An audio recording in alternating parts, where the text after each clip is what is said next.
मतलब इसमें बात बताने की कोशिश की गई है कि जनरल कैटेगरी का जो विद्यार्थी होता है वो 32 वर्ष की आयु तक 6 अटेम्प्ट दे सकता है।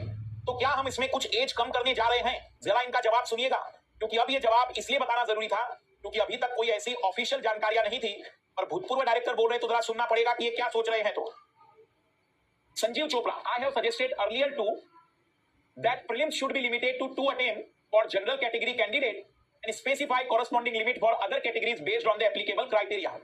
मतलब वो कह रहे हैं कि जनरल कैटेगरी के लिए मात्र 2 अटेम्प्ट होने चाहिए और फिर उसके अकॉर्डिंग कैटेगरी वाइज अटेम्प्ट को रिड्यूस करना चाहिए। जैसे जनरल के अगर 2 रहेंगे तो ऑब्वियसली आप जान सकते हैं कि ओबीसी के अटेम्प्ट भी कम होंगे, एससी एसटी के भी अटेम्प्ट कम होंगे। ये कौन बोल रहा है? लवासना का भूतपूर्व director. But each prelims qualification should be valid for 2 mains. उनका यहां कहना है कि अटेम्प्ट मात्र 2 रहेंगे, लेकिन जो विद्यार्थी एक बार प्रीलिम्स क्वालिफाई करेगा वो उस साल भी मेंस लिख सकता है, उसके अगले साल भी मेंस लिख सकता है। इसका मतलब 2 अटेम्प्ट जिसमें वो 4 मेंस लिख सकता है अगर वो दोनों बार प्रीलिम्स पास हो गया तो।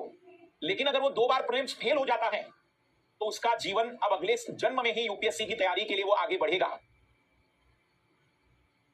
This would mean that if a candidate clear prelims in the first year, they can appear for mains the following year without writing the prelims again। मतलब अगले साल उसे प्रीलिम देने की जरूरत नहीं रहेगी, सीधा मेंस देगा। Essentially, this give 4 opportunities for mains while reducing repeated states of prelims।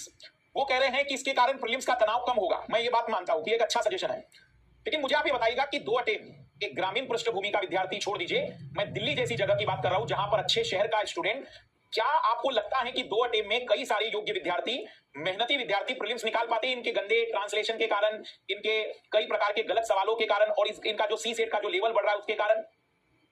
दूसरी बड़ी बात, यूपीएससी सिविल सर्विस एग्जाम केवल कोई एक एग्जाम नहीं है, ये एक सामाजिक उत्थान का तरीका भी है। साधारण जनरल कैटेगरी का विद्यार्थी हो, ओबीसी एससी एसटी कैटेगरी का विद्यार्थी हो, वो इस परीक्षा को पास होने का मकसद केवल एक नौकरी करना भर नहीं है, बल्कि अपने पूरे समाज, अपने आसपास का पूरा परिवार, उसके उत्थान की कल्पना के रूप में इसकी तैयारी करता है और इसके सपने देखता है। हाँ, उन्होंने एक बड़ा हाईलाइट पॉइंट कहा है, वो पॉइंट भी बता देता हूं।